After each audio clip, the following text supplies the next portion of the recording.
So, a few years back, I was living in a city called Harrisburg, Pennsylvania. I didn't know nothing about this city.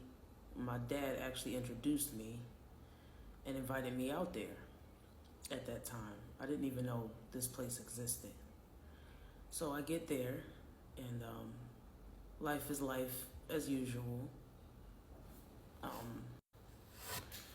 Keep in mind that I'm a loner, so I don't do friends. If it ain't about money, making money, I don't really hang out. And anytime I did do anything, it was usually with family. I didn't do friends.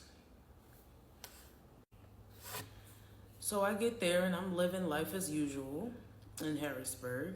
Had a decent job. I had just started my business.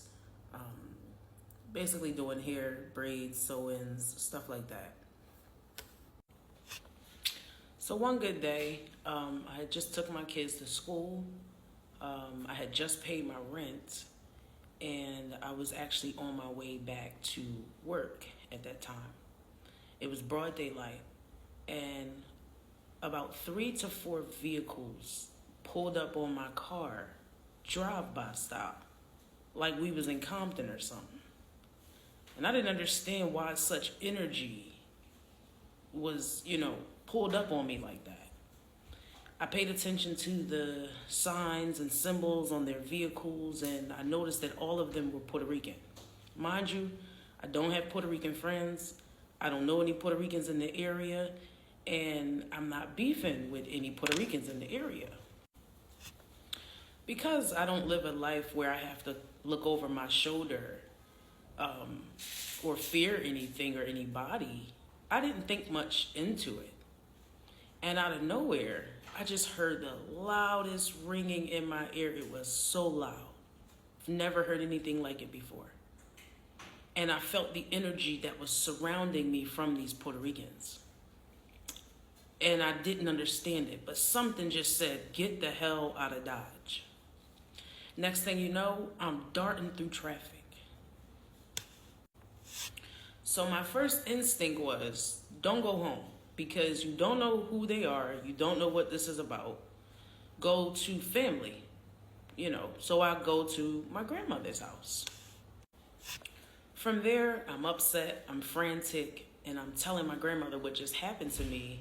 And she's looking at me like I'm crazy because, of course, I'm a loner. So I'm sure telling her this just sounded crazy because I don't get into drama.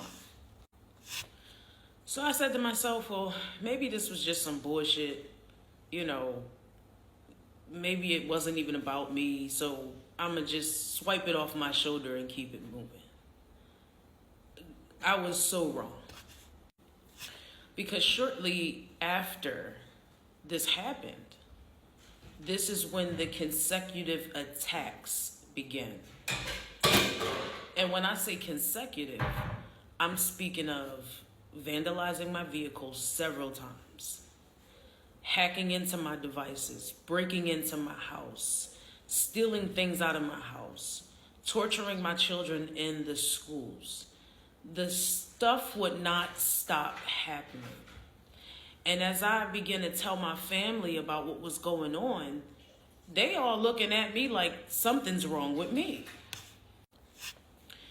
The attacks had gotten so bad that my next thought was, get your kids out of here. Get out of this city and get to safety, because you don't know who, what, when, where, or why.